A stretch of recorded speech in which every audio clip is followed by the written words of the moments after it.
All right, folks, my name is Mo Foster, and we are here at session five. Session five out of 8 sessions. We are over halfway through with Build Citywide Design Challenge, Thriving Communities. This session is called Ideate and Generate. Our goals and objectives for this session are to define the ideate stage of the human-centered design process, and to understand the importance of generating ideas quickly, generating them quickly. Don't worry, I'll give you tips on just how to do so. Today's agenda, as usual, we have a warm-up offering that any facilitator can use and any student watching this can do. We have reminders of our overarching design question, as well as reminders of the steps to human-centered design. We have our introduction to Ideate. Now, I want to remind you that this shouldn't be your first introduction to Ideate. You should be watching the video at builduniversity.org, our dynamic digital platform and playground for the design challenge. And we're going to have some tips on generating ideas. We're going to go over the yes and method. All right, for our warm-up, this is Pat. Pat is new to your town, or maybe they're new to your client's town, depending on where you want to take this warm up as a facilitator or for yourself, right? Because the warm up is literally for the student or anybody participating in this challenge to start there generating ideas and getting warmed up and warming up your thinking about design questions. So this is Pat. Pat is new to your town and needs some advice on how to make it where you are from. What is one piece of advice you would give Pat on how to survive in your town? I'm going to tell you, I've got 2 pieces of advice for Pat. I'm here in Oakland, California. One is definitely trust the taco trucks. Okay, I've heard people all over in different parts of the world and different parts of the country say, "Oh man, you can't trust food from trucks." I'm going to tell you something. If you live in Oakland, California, you definitely trust the taco trucks, okay? Or all of our food trucks, because we're kind of known for this. Also, my second piece of advice is to keep it real, okay? Now, I'm going to say, I've lived in different places in different parts of the country where you don't want to keep it so real, you know? So you want to keep it a little bit surface sometimes. But here in Oakland, California, real respects real. It's something that we say about Oakland. So my advice is keep it real and be as authentic as possible so you attract that energy to you and everybody knows where everyone stands, because that's how Oakland, California works. Or at least that's from my perspective. You tell me what your perspective is. A reminder of our challenge question: how might we build powerful, thriving communities where everyone enjoys safety, wellness, and economic freedom? All right. I love this quote. You'll see this quote again in life. We cannot solve problems by using the same kind of thinking we used when we created them. Okay. So actually, there are 2 quotes that I like. This one's Albert Einstein. And then there's another quote that says, that we spend all this time designing and thinking about the design of a bridge and not enough time thinking about the people crossing that bridge. And so I would venture to say that a lot of the problems we have are because we're not thinking human-centered in our design. And so when they say we can't solve problems by using the same kind of thinking, I say if we use human-centered design, right, we might be on our way to solving some of those problems. Okay, so keeping humans at the center, keeping the client at the center, keeping the human experience at the center of a design, right, really helps us to solve those problems in a sustainable manner for the people. All right. We'll talk about that more, because today we're moving on into another phase and another stage of human-centered design. Now, in empathize, we collected those insights about our clients. In define, we clustered those insights and created a POV statement. And in ideate, we'll generate ideas based on your POV statement from the last session.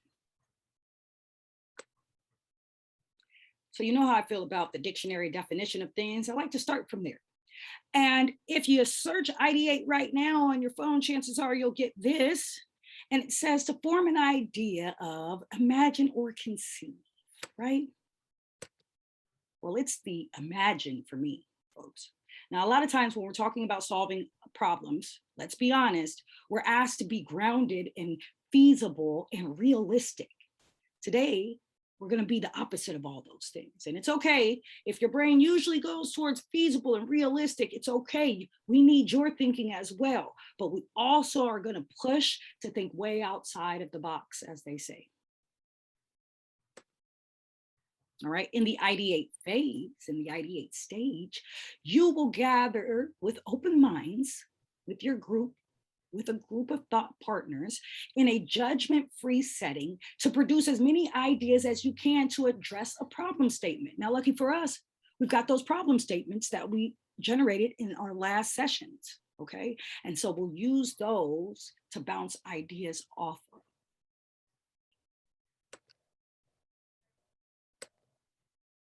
Right? So this is ideate part 1, generate. This is where we generate the ideas. And there's a part 2, and we'll talk about that, but we're not going to get to part 2 today. Now, in part 1 in generate is the process of creating, developing, and communicating ideas which are abstract or concrete or visual. This means that sketches, descriptions, bullet points, all are acceptable in this phase. Okay, we're just going to throw ideas out there as crazy as possible. We might even build little quick things and throw those on the board, because sometimes our ideas are hard to articulate because we've never seen them before. Sometimes we can only see them in our minds, but we don't know how to explain them. And that's okay. That's how you know you've come up with something truly innovative. And we want to see that. Not to leave you hanging, part 2 of ideate is clustering. All right. You cluster by grouping details that are similar together. Where have we seen this slide before, folks? We saw this slide because we clustered in define as well, right? And so after generating all those insights, we clustered them to look for recurring themes. We'll do that after we get a whole bunch of ideas.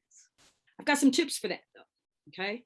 So ideation is not easy for everyone.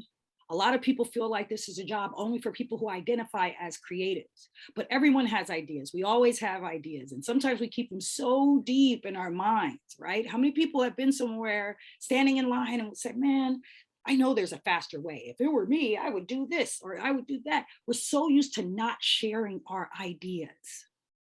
But this is a space where all those ideas, even if you're like telling yourself, you know, how often do we have an idea and then we tell ourselves, oh, that's crazy. And then it fizzles away. No, we let that idea live and we're going to mark it down. So some of my tips for generating ideas are, the first thing that comes to mind is completely acceptable. Put that down. The first thing that comes to mind is often way outside of the box. It's often way different. And we're like, oh, I don't even know where that came from. And we try to push it down or push it away. Nope, that one goes on a sticky note and that one goes down. The other tips I have are to dream big, and I mean really big, way outside, something outlandish. Because once we get that broad, it's right, that's something that we know can hold all kinds of other ideas. So in that really huge idea that seems outlandish and wild, inside of there are a multitude of feasible ideas. So you don't have to worry. Make sure you get the really, really big idea down. This stage is not about what is realistic, okay? So some of you might be like me, dreamers, daydreamers. You like to imagine. This is for you. And you need to give that energy to everyone in your group. And we'll talk about how we push that, okay? If you put down an idea, think of what the opposite of that idea may look like. And then put that down as well, right? So we might say, oh, we'll build a spaceship, you know, and it'll go all, to zoom all around the earth. And then it's like, okay, well, if it wasn't a spaceship, what if it was just a really cool bicycle? Right? That feels like the opposite of spaceship, because spaceship can get you like, we're thinking like to other worlds. And the bicycle, well, you can get across the country on the bicycle, but chances are you usually use yours to get down the street, right? So think of like huge ideas and then think of the small version. Think of an idea that's way over here on this side of the spectrum, and then think of what would be the opposite of this, because that too has value. And last, if you can't explain it, sketch it. We spoke on this a little bit earlier. If you can't explain it, if you're like, I just see it and it's got this and it's got that, that's an idea.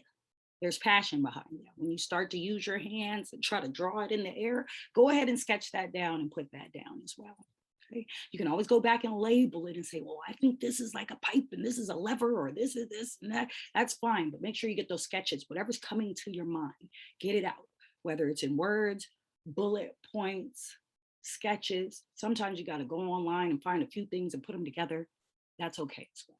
That's called mashup ideation, and that's something we're going to touch a little bit on in our next session. More ideation generation tips, okay? Give yourself parameters, right? Give yourself parameters and a time limit. So for example, if you're having trouble, right? I love to do this as an artist all the time because art is so big and you can do anything you want to. And sometimes I just want to create something. So I give myself parameters and I say, today, I'm only creating things using pencil. Give yourself parameters and a time limit. For example, only services. We talked about the different outcomes, right? It could be a service, a physical product, or a campaign. So maybe you say, I only want to think of services that could meet this need for 30 seconds. And you just start sketching out as many services as you can think of that can meet that need. Or only physical products for 30 seconds, or only sketches. Some of us are so good with words, but we feel like sketching is like, oh, we would never do that. Well, sometimes we have to push past our comfort zone to come up with really great ideas, folks. And so maybe you need to only sketch for 1 minute. Only sketch out ideas. That's okay. That's going to help you get where you need to go because, again, we have to think differently. And in order to do that, we might have to do something differently, physically different ourselves. Give everyone 2 minutes to look at each other's ideas and add to them in a yes and fashion. We're going to go over what that means. Just remember that one idea is that after you have a few ideas generated and they're either up on a board or on a jam board like Mo the Builder will be demoing later, then go to some of those ideas and everybody take someone else's ideas and add on to it. And we'll talk about how. So yes, and one of my favorite things, because it's a positive way of interaction, you guys, it's not like we usually interact with friends, right? If a friend has an idea, they're like, man, we should rent a car this weekend and just go and drive all the way to Mexico. And you're like, whoa, whoa, whoa, hey, you know, let's think this through and whatever. And then that just shuts them down and they're quiet for the rest of the ride. And then you're like, what's going on? Where do you want to eat tonight? And they're like, I don't care. You know why? Because you shut down their really big idea. And now they don't even want to give you a weigh in on the little things like what we're going to eat or what we're going to do next, right? Because shutting down people's ideas definitely shuts down their creativity. And it definitely shuts down their belief in their creativity, right? And so we do the yes and. It's a method of interaction that seeks to build on one's ideas, no matter how outrageous they seem, in a way that allows for inclusive innovation. It just means that everybody in the room gets a chance to throw in on these ideas and we're not shutting them down. So person A says, we could build a kiddie spaceship for kids who like space, you know, and then someone says, yes, yes, and it could be like a portable fort or tent. And then someone says, ooh, and it could have a place to hold and charge a tablet and LED lights inside. And next thing you know, everybody's like, what? Sketching ideas, right? Because we didn't shut down the spaceship, like spaceship, kiddie spaceship, kids can't go to space. What are you talking about? We don't have the tools to build the spaceship. And now that's just dead. And we would never have this beautiful spaceship shaped fort/tent, all right, with LED lights and places for our iPads. All right. So yes and model makes it inclusive, but also gets us closer to that innovative idea that we're looking for. So I just want to remind you real quick before we get into the explainer video This is an example of a POV statement. You should have your final one. We talked about why we might want to do several iterations, right? And revise it and get it really tight. This is for our sample client, SpongeBob SquarePants, right? SpongeBob SquarePants of Bikini Bottom is a childlike, accident-prone, hardworking employee at the Krusty Krab, right? That's the client name, right? And all of their identifiers, right? And then needs a way to prepare for the physical portion of the boat license exam in a way that will ease his anxiety and set him up for success when it's time for the real test. Because one of the ongoing themes in every season of SpongeBob SquarePants is that his biggest goal, his biggest dream is to get his boat driving license. He is the best student in the class. He passes the oral and written exam and can help everyone. But when it's time to get behind the wheel, he destroys the entire school or the entire town every single time. Okay, he has hired us as his consultant company to fix this. Okay.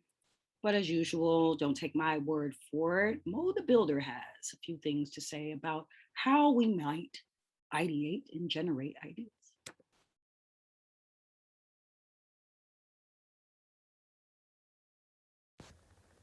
Hey there, Mo the Builder here, and I'm here to discuss with you how to generate ideas during the ideate phase in human-centered design. We'll be using the POV statement that was created for our test client, Mr. SpongeBob SquarePants. SpongeBob SquarePants of Bikini Bottom is a childlike, accident-prone, hardworking employee at the Krusty Krab who needs a way to prepare for the physical portion of the boat license exam in a way that will ease his anxiety and set him up for success when it's time for the real thing. Now, it's really important during the ideate phase that you're willing to go wild with your ideas. Think big, dream big. And you can also, on the opposite end, be very practical about your ideas, because sometimes mixing the wild with the practical is how we get some really innovative ideas. Generating ideas isn't always easy for people, so some people will wait until they see some of your ideas and build off of those in a yes and fashion, and that's okay. We want as many ideas as possible. So if someone is inspired by your idea and adds something to it, even better, because that's the spirit of collaboration. Sometimes natural patterns appear on the board, and ideas with the same theme will all be clustered in the same area. We don't need to worry about that, though, for today. Today, we just want as many ideas as possible. Wacky ones, I'm talking about out there. You'll know you had a great ideation generation session when you have way too many ideas and you don't know what to do with them. We can talk about what to do with them in our next session. So come on, folks, fill up those pages, fill up those posters, write out as many ideas as possible. And when I tell you, get wacky, get wild, get wonderful, all right? You with me? Let's build.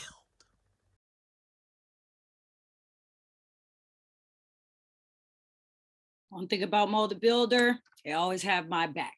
All right, so you heard it. Wacky wild ideas. We've got a few things to get us started, right? Giving it parameters or waiting for a couple other brave souls to put ideas out there and then building off of those. All right.